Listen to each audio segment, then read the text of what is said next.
தனித்துவமான இடத்தை பிடித்த இயக்குனர் இவர். அறிமுகமான படம் கற்றது தமிழ். உண்மையான அன்புக்கும் சமூகத்தின் அழுத்தத்திற்கும் இடையில் நடக்கும் ஒருவனின் கதையை பேசியது. தந்தையின் உண்மையான அன்பை பேசியது. தங்க மீன்கள் பேரன்பு காட்டியது. சமூகத்தின் உண்மை முகத்தை உறக்க பேசிய தரமணி. உலகம் முழுவதும் கொண்டாடப்பட்ட படம். தந்தை ஒருபோதும் பாராட்டுக்களை பேசுவதில்லை, பாராட்டுக்களை தேடுவதில்லை, ஒருபோதும் பெருமை பேசுவர் அல்ல. தன் குழந்தையை உள்ளங்கையில் ஏந்தி உலகத்தை காட்டி உச்சம் தொடும் ஒரு அற்புதமான உணர்வு. அப்பா ஒரு அப்பாவாக அப்படியே வாழ்ந்த படம் இது. பறந்து போ படம் மூலம் காட்டவிருக்கும் அன்பை, அன்பின் மேன்மையை படத்துக்கு படம் சொல்லும் படைப்பாளி, இயக்குனர், தயாரிப்பாளர் ராம் அவர்களை பேச அழைக்கிறோம்.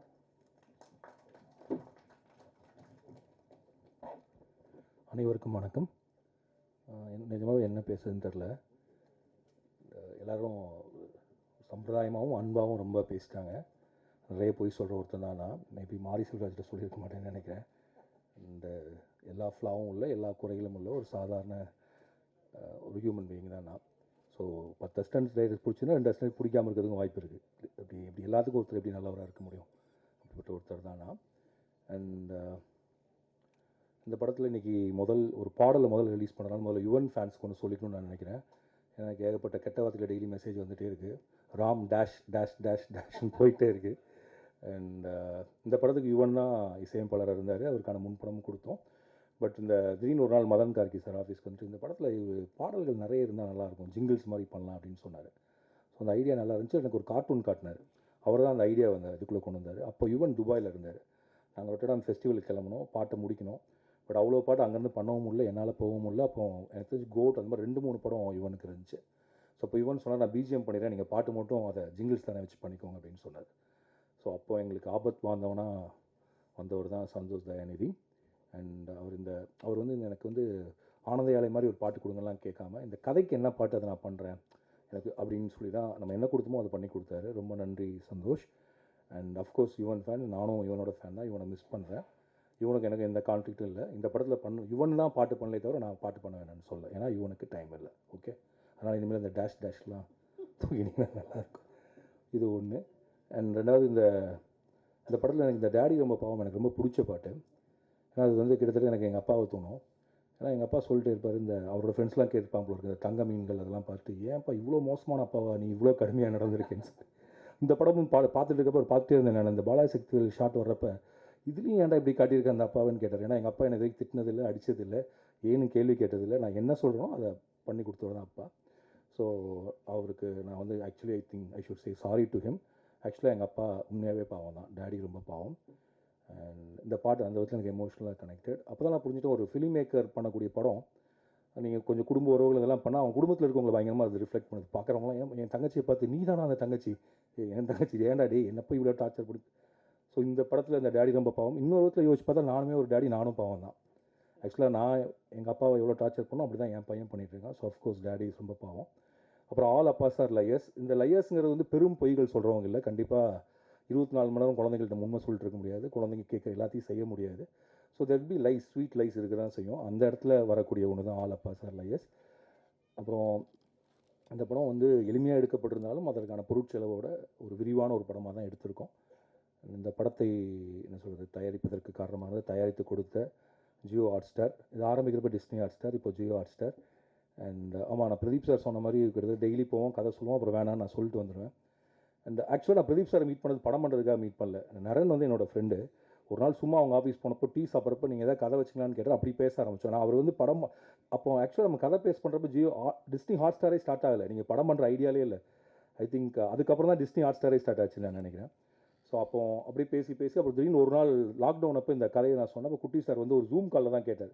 2-3 கதை சொன்னேன்னு நினைக்கிறேன். குட்டி சார் இந்த கதை பண்ணுவோம் அப்படின்னு சொன்னார். மேபி அவர் எதுக்கு செலக்ட் பண்ணார் இன்றைக்கி தான் எனக்கு தெரிஞ்சது. ஏன்னா அவரும் ஒரு அப்பாவாக ஒரு சின்ன கில்ட்டியோடு இருக்காருன்னு நினைக்கிறேன். நிறைய டைம் ஸ்பெண்ட் பண்ண முடியலன்னு நினைக்கிறேன்.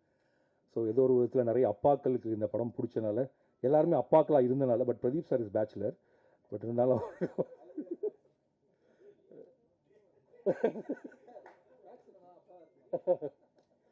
அண்ட் எனக்கு ஹாட் ஸ்டார் போகிறப்பலாம் பயங்கர கம்ஃபர்டபுளாக இருக்கும்.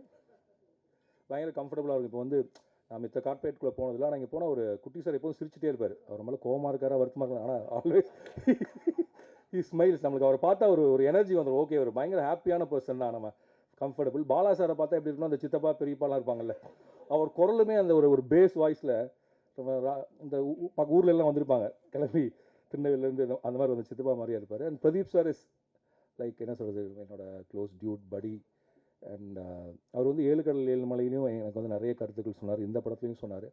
எனவே பிரதீப் கேமி இந்த ஏன் இப்படி பண்ணலாமா அப்படிங்கிற இன்னொரு ஆல்டர்னேட்டிவ் ஜேர்னரை அவர் தான் புஷ் பண்ணார். நீங்கள் ஒரு ஃபீல் குட் பண்ணுங்கள், ஹியூமர் பண்ணுங்கன்னு என்னை புஷ் பண்ணி தான் இந்த படத்துக்கு வந்தோம். அண்ட் எனக்கு சிவா சாரை வந்து, நானும் சிவா சாரும் சினிமாவுக்கு வந்து ஒரே வருஷம் 2007, கட்டது தமிழ், சென்னை 28. அப்போ இருந்து எனக்கு சிவா சாரை தெரியும். அண்ட் நாங்கள் ஒரு படம் ஒன்றும் பல தடவை பேசியிருக்கோம். பட் அதுக்கான கதை இப்போ தான் அமைஞ்சுது. அண்ட் இந்த படத்தில் நடிக்கிறப்ப எனக்கு என்ன தோணுச்சுன்னா, நான் நிறைய ஆக்டர்ஸோடு ஒர்க் பண்ணிட்டேன். ஆனால் சிவா சார் கேமரா முன்னாடி இருக்குங்கிறது தெரியவே தெரியாது. எவ்வளோ பக்கத்தில் வச்சாலும் அந்த கேமராவை பற்றியான துளி பிரஞ்சையும் இல்லாமல், அந்த கான்ஷியஸ் இல்லாமல் பண்ணக்கூடிய, ரொம்ப ஈஸியாக பண்ணக்கூடிய ஒரு ஆக்டர்.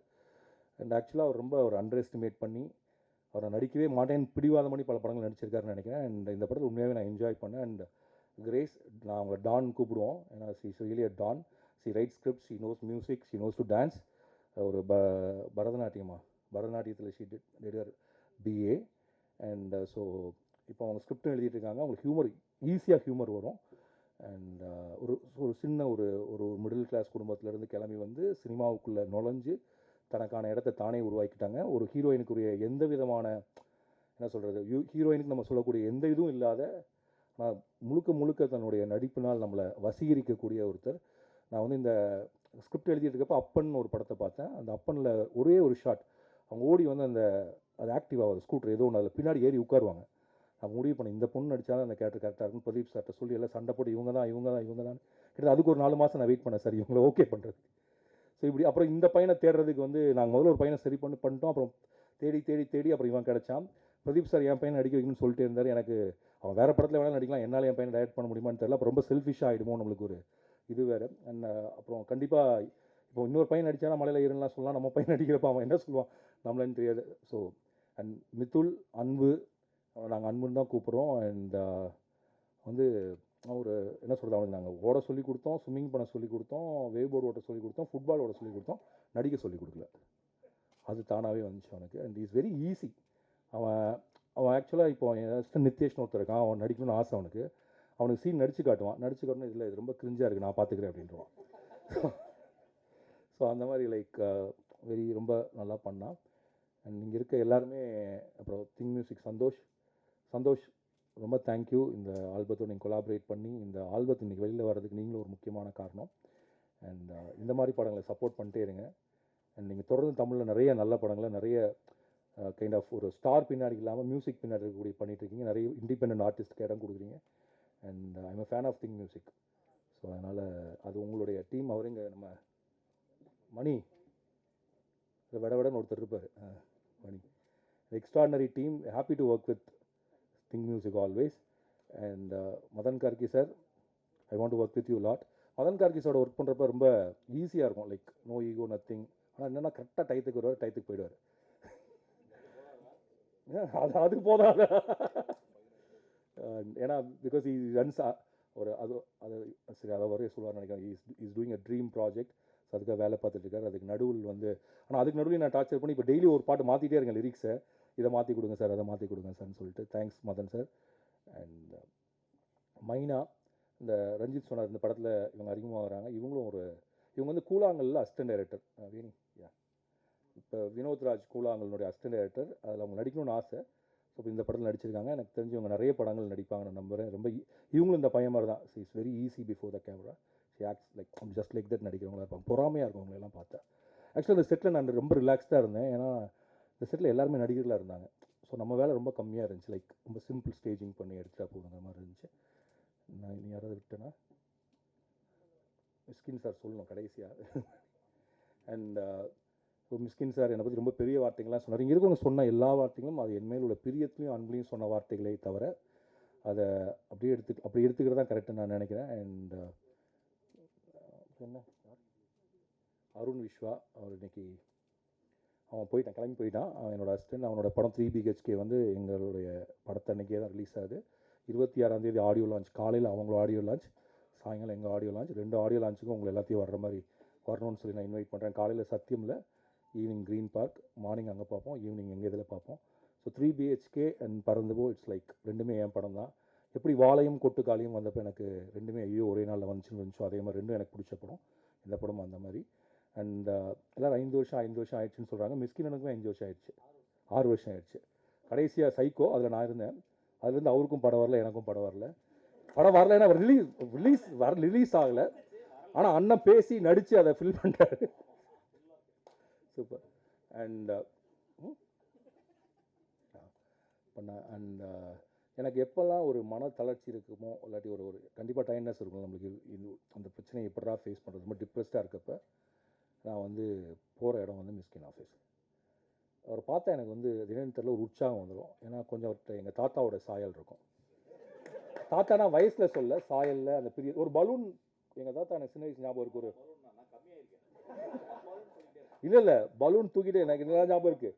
பலூன் எடுத்துட்டு எங்கள் தாத்தாவை, அந்த தாத்தாவோட ஞாபகம் அப்படியே இருக்குது. இவரை பார்த்தா எனக்கு அவர் அந்த பலூன் கொண்டு வந்து அந்த தாத்தா மாதிரியே இருக்கும். அண்ட் அவர் நல்லா ஹக் பண்ணுவார், உங்கள் கையை பிடிச்சிக்குவார். அந்த ஒரு பாடி டச், அந்த அவர் கொடுக்கக்கூடிய அந்த உடலின் சூடுங்கிறது உங்களுடைய இதுலேருந்து கொடுக்கும். அதே தான் Siddharth is my close friend. And இப்போ மிஸ்கின் அண்ணன்கிட்ட ஒரு மாதிரினா சித்தார்த்தை வந்து நம்ம எப்போ வேணாலும் கால் பண்ணாலும் ஃபோன், எனக்கு தெரிஞ்சு நான் ஃபோன் பண்ணால் ஃபோன் எடுக்கிற ஒரே ஆர்டிஸ்ட் அடுத்த கால் சித்தார்த் நினைக்கிறேன், நெக்ஸ்ட் கால்.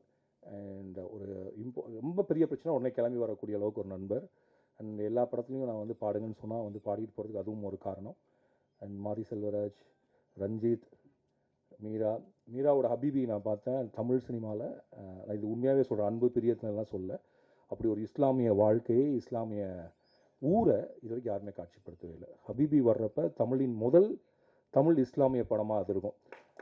அண்ட் அதை பிரித்து சொல்கிறது வந்து அவங்களை பிரித்து சொல்கிறதுக்காக சொல்ல. ஏன்னா அப்படி ஒரு ஸ்லாங் இருக்குது, அப்படி ஒரு லைஃப் ஸ்டைல் இருக்குது. அவங்க தமிழை இந்த மொழியில் பேசுவாங்கிறதே அவங்களுக்கு தெரியாது. ஸோ கிட்டத்தட்ட அவர் ஊரில் இருந்து, எனக்கு தெரிஞ்சு மீராவுடைய பெஸ்ட் அண்ட் ஃபஸ்ட் ஃபிலிம் தான். அவர் ஊரில் அவர் வாழ்ந்த வாழ்க்கையிலேருந்து ஒரு படத்தை எடுத்துகிட்டு வந்துட்டார். அண்ட் அது மீரா வந்து ஆக்சுவலாக ட்ரெய்லரே அப்படி சொல்லலாம். மீரா இஸ் டேக்கிங் அவரோட ஊரை நமக்கு அறிமுகப்படுத்தி வைக்கிறார். அதுதான் ஹபீபி. அண்ட் ஹபீபி நம்ம எல்லார் மனதையுமே அப்படியே என்ன சொல்கிறது இணக்கமாக நம்மளை கொண்டு போவோம். And it will introduce a new slang, new life style to Tamil cinema. Thank you Meera for Habibi. And so Meera அதனால சொன்னேன், இன்னும் நிறைய நல்ல படங்கள் நான் பார்த்துருக்கேன், அது தொடர்ந்து வரும்னு நான் நினைக்கிறேன். அண்ட் மிஸ்கின் அண்ணன் thank you sir, Bala sir, Kutty sir, Pradeep sir, marketing ma'am Abhilasha ma'am, and வந்திருக்க எல்லாத்துக்கும் நன்றி. அண்ட் மீடியாவுக்கு ரொம்ப நன்றி. And thank you. இதுக்கு மேலே வேறு ஏதாவது சொல்லணுமா? இங்கே அண்ணன் இங்கே போயிட்டாரா? சரி, சுரேசன் போயிட்டார். என்னுடைய நெருங்கிய கூட்டாளி, 7 கடல் 7 மலையோட தயாரிப்பாளர். அவர் எந்தளவுக்கு பெருந்தன்மைனா 7 கடல் 7 மலை எடுத்துட்டோம், பட் அதை ரிலீஸ் பண்ணுறதுக்கு சில சிக்கல்கள். ஆக்சுவலாக நாங்கள் ஜனவரி பிளான் பண்ணியிருந்தோம், மார்ச்சில் பிளான் பண்ணியிருந்தோம். நான் சொல்கிறேன், மார்ச்சில் பிளான் பண்ணியிருந்தோம். அண்ட் பட் அது சில விஷயங்களால் அதை ரிலீஸ் பண்ண முடியல. அதனால் நாங்கள் பறந்து போக்கு ப்ரொமோஷனே பண்ணாமல் வச்சுருந்தோம். அந்த படம் வந்ததுக்கப்புறம் அதில் ட்ரெய்லர் லான்ச் பண்ணலான்ட்டு. ஸோ பறந்து போன்னு ஒரு படம் எடுத்துருக்கேங்கிறது வெளில சொல்லாமல் வச்சுருந்தோம். அப்புறம் அண்ணன் சொன்னார், மார்ச் என்னால் முடியல, நீங்கள் பறந்து போ கொண்டு வாங்க, அப்புறம் நான் வரேன் அப்படின்னு சொன்னார். இதை எல்லா ப்ரொடியூசரும் சொல்லுவாங்களான்னு எனக்கு தெரியல. ஒரு பிரதராக, நண்பராக, ஒரு கூட்டாளியாக இருக்கிறனால அது சொன்னார். அவருக்கு ரொம்ப நன்றி. அண்ட் அதுக்கப்புறம் இந்த படத்தினுடைய எடிட்டர் முதல்ல பேசினார், VS மதி. அவர் டைரக்டராகவும் வந்தான். என் கூட வந்து பேரன்பு வந்து சூரிய பிரதமன் தான் எடிட்டர், வாழைக்கும் சூரிய பிரதமன் தான் எடிட்டர். அவனும் என் அசிஸ்டன்ட் தான். அவன் கடைசியில் டைம் இல்லாதப்போ செல்வத்தில் ஃபோன் பண்ணிட்டு, எனக்கு யாராவது ஒருத்தர் வேணும், இந்த ஏதோ ஒரு கியூபுக்கு கொண்டு போனுங்கிறப்போ ஒரு பையன் இருக்கா சார் அனுப்பி விட்டான். அப்போ மதி வந்தான். அன்னையிலேருந்து இன்றைக்கி வரைக்கும் என் கூடயே தான் இருந்துகிட்ருக்கான். அவனுக்கு கல்யாணம் ஆகிடுச்சு. முதல்ல அவங்க அப்பா கேட்டார் எப்போ சார் படம் வரும்னு. அப்புறம் அவங்க அம்மா கேட்டாங்க, இப்போ அவங்க மாமனார் கேட்டாங்க, அப்புறம் ஒய்ஃப் கேட்டாங்க. படம் வருது, அவங்க அப்பாட்ட சொல்லிடுங்க, ஜூலை 4 அவர் மருமகன் எடிட் பண்ண படம் வருது. மதி தேங்க்யூ. மதி இல்லாமல் லைக் இந்த 4 வருடங்கள் தாண்டி இருக்காது. மதி தான் லைக் இந்த படத்தினுடைய கிட்டத்தட்ட இன்னைக்கு நைட் ஃபுல்லாக தூங்கலை. ஏன்னா இங்கே ரிலீஸ் பண்ணதுக்கு எல்லாத்தையும் தான் ரெடி பண்ணோம். அதனால தான் கண்ணு வந்திருக்கு, மற்றபடி வேறு எதுவும் இல்லை. Mathi thank you. And cameraman sir Ekambaram sir. And Ekambaram sir இன்றைக்கி இல்லை, ஷூட்டில் இருக்கார். வழக்கம் போல் எல்லா கேமராமேனும் பிஸியாக இருக்க மாதிரி தான் அவரும் இருக்கார். அதனால் கலர்லாம் நம்மளே பண்ணிக்கிறோம், டிஏலாம். அப்புறம் இந்த படத்தை ஜூலை 4 திரைக்கு கொண்டு வரக்கூடிய ரோமியோ பிக்சர்ஸ் மிஸ்டர் ராகுல், அவருக்கு படம் ரொம்ப பிடிச்சிருந்துச்சு. இது வரைக்கும் என் படத்துக்கு வந்து ஒரு பெரிய ரிலீஸ் அப்படிங்கிறது கஷ்டப்பட்டே இருப்பேன். ஃபஸ்ட் டைம் என் கூட ஒரு கரெக்டாக ரிலீஸ் பண்ணக்கூடிய ஒருத்தர் கிடச்சிருக்காரு. And I hope you will take the proper theatres, will come to the proper screen நம்புகிறேன். அண்ட் அவர் அது மட்டும் இல்லாமல் அவர் இந்த படத்தை பார்த்துட்டு கொடுத்த வேர்ட்ஸ், அவர் கொடுத்த சப்போர்ட், அதுக்காக அவர் எடுத்துக்கிட்ட அந்த எக்ஸ்ட்ரா எஃபர்ட், அது எங்க எல்லாத்துக்குமே ஒரு புதிய உணர்ச்சியை கொடுத்துச்சு. அண்ட் இதுக்கெல்லாம் தாண்டி இந்த படத்தினுடைய மிக முக்கியமான இன்னொரு ப்ரொடியூசர் என் அஸ்டண்டோட friend mister GK plus production. அவங்க 3 பிரதர்ஸ், அவங்க 3 பேர் தான் இந்த படத்தை தியேட்டருக்கு கொண்டு வராங்க. அவங்களுக்கு என்னுடைய நன்றி. அண்ட் இதெல்லாம் தாண்டி நான் ஏதாவது சொல்ல தான் மன்னிச்சுக்கோங்க. அதோட முக்கியமாக அஞ்சலி வரப்போ அஞ்சலி சொல்லிக்கலாம்.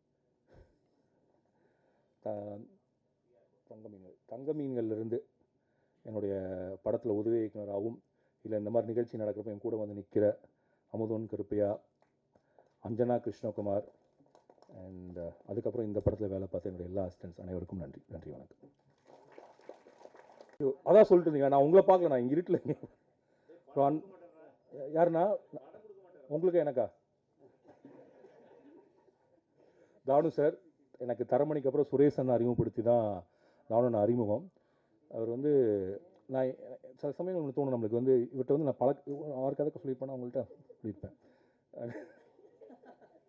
இல்லை, அவரும் முயற்சி பண்ணார், எனக்கு கூட படம் ஒன்று எப்போது சொல்லிட்டே இருப்பார். பட் அது சரியாக அமைஞ்சு வரல. ஆக்சுவலாக இந்த நிகழ்ச்சிக்கு வந்து இன்றைக்கி தானுன்னே ஃபோன் பண்ணார், எங்கே இருக்க, ப்ரெஸ் மீட் வச்சுருக்கேன், நான் வரேனாரு. ஆனால் இல்லைனா அது ஆடியோ லான்ச்சில் சின்ன லெவலில் தான் வைக்கிறேன், அது எப்படி நான் இல்லாமல்னு சொல்லி அவரே கிளம்பி வந்தார். அந்த பிரியத்திற்கும் அன்பிற்கும் நம்பிக்கைக்கும் ரொம்ப நன்றிண்ணா. நன்றி. அழகான மாலை.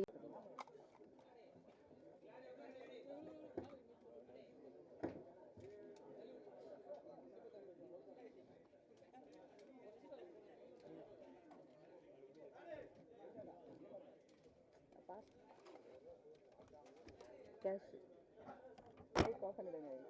கவலைப்படுத்துவாங்க.